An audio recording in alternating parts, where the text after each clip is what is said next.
You keep asking God, is he the one? But deep down, you're scared.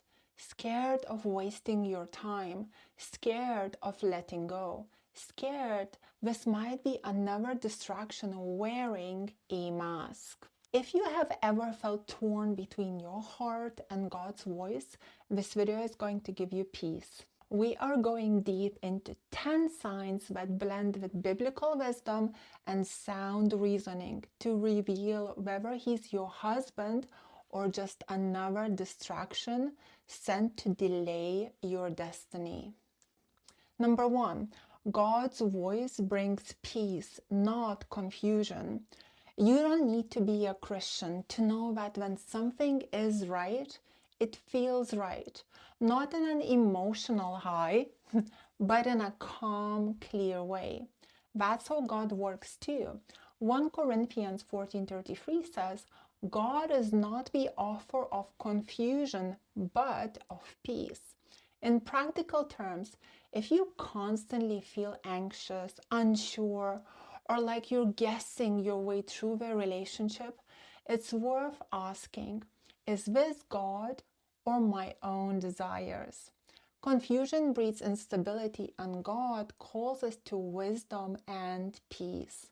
If a relationship leads to constant overthinking or second guessing, that's your mind's way of signaling that something doesn't add up. Number 2, a God-sent man draws you closer to God, not further. Regardless of your faith background, any healthy relationship should elevate your character, not drag you down. In a Christian context, that might mean it brings you closer to God. If you have stopped attending church, praying, or upholding your values since you started seeing him, that's not coincidence. It's a consequence of your relationship to him. Even outside of faith, when someone leads you to compromise your standards, it's a warning sign. A good partner motivates you to be your best self. A godly man points you upward, not inward. Number 3, you are not called to fix him. The fixer-upper fantasy is popular in both movies and real life, but it's dangerous. In Christian teaching, a woman is called to be a helper, not a healer. That's God's role. Logically, if a man's emotional maturity or spiritual discipline needs major repair, he is not ready for a partnership. You can support someone, but you can't save them. Relationships thrive when both individuals take responsibility for their growth. If he only grows when you push him, then the foundation is already cracked. Number 4, his presence creates stability, not whiplash. Love is not meant to feel like an emotional roller coaster. One day he's all in, the next he's distant. That's not passion, that's emotional immaturity. God is consistent, and people led by God reflect that consistency. From a logical standpoint, someone who is serious about you will show up in predictable, steady ways.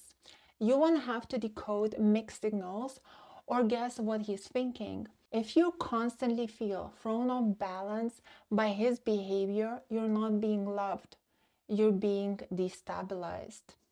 Before we dive into the next point, real quick, if you're serious about growing, healing, and getting real answers from your dating and relationship journey, I want to personally invite you to my private high-value women's school.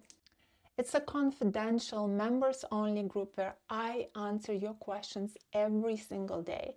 And you get the support of an incredible sisterhood of women who are on the same journey you are. Plus, you can join risk-free. Your first 7 days are completely free to check it out. So if you're tired of trying to figure it out alone and you want direct daily support from me and from other women who actually care, join now.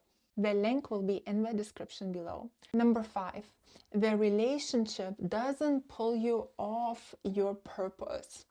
We all have goals and dreams and a calling, whether we believe it comes from God or simply from within. The right relationship should help align you with your purpose, not distract you from it. If he's pulling away from the path you know you're supposed to be on, that's not love, that's interference. In a Christian context, God sends people who help you grow in calling and character. Outside of that, anyone who slows you down, clouds your mind, or redirects your focus is not in alignment with your long-term purpose. Number 6, time brings clarity, not more confusion. Think about it. The longer you stay in something healthy, the more certain you feel about it. Time should clarify, not complicate. In a God-led relationship, you will see consistency, character, and commitment over time. But if you have been dating for months or even years and you still feel unsure, it's likely not right. God doesn't play games, and neither do emotionally mature people. You don't need to feel 100% certainty overnight, but you should see increasing peace, not escalating doubt. A relationship with the right partner gets better in time, not worse.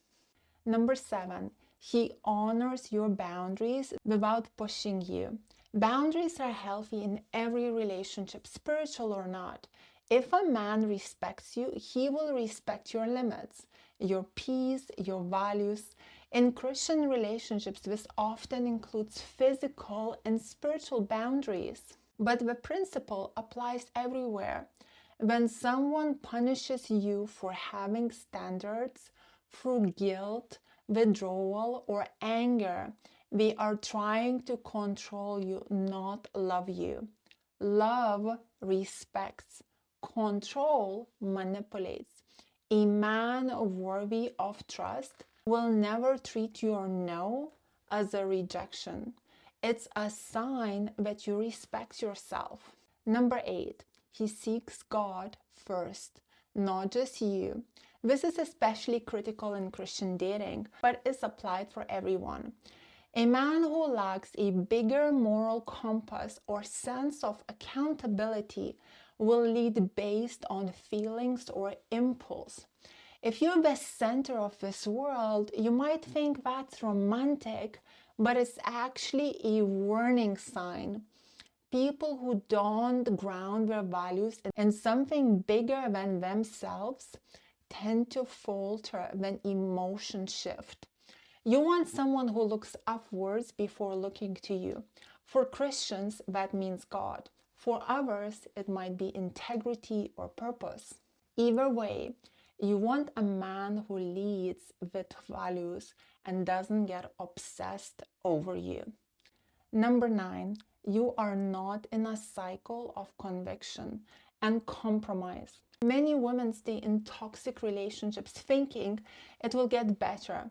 But if you're constantly compromising your beliefs or instincts, that's not growth, it's slow erosion. In the Christian life, conviction is a gift that helps us stay aligned with God. But even outside of faith, if your inner compass keeps flashing red and you keep overriding it, you are ignoring wisdom. Love should elevate your standards, not force you to lower them. If you're constantly cleaning up emotional messes, renegotiating your values, or justifying behavior, you are not in a relationship. You are in a cycle.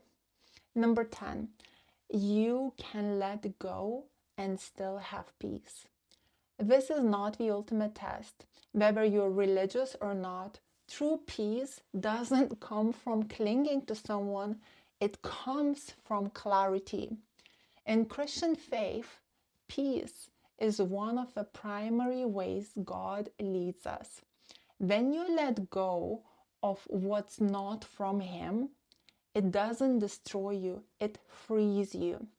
But even from practical perspective, if the thought of ending causes breakdown instead of relief, you are likely emotionally entangled, not spiritually connected. The right relationship may require courage, but it will never chain you with fear. If we haven't met yet, I am Greta Bereisaite, a dating and relationship coach for women. I help women like you heal from emotional entanglements, grow in confidence, and build healthy relationships. So if this video spoke to you, make sure to check out my High Value Woman School or book a one-on-one session with me. All the links will be down in the description. I would love to work personally with you. Let me know in the comments which tip you liked the most. Share it with a friend who needs it. Don't forget to like it and subscribe so you get updated for the next video. You don't have to stay stuck. Let's get free and walk in God's best. Lots of love.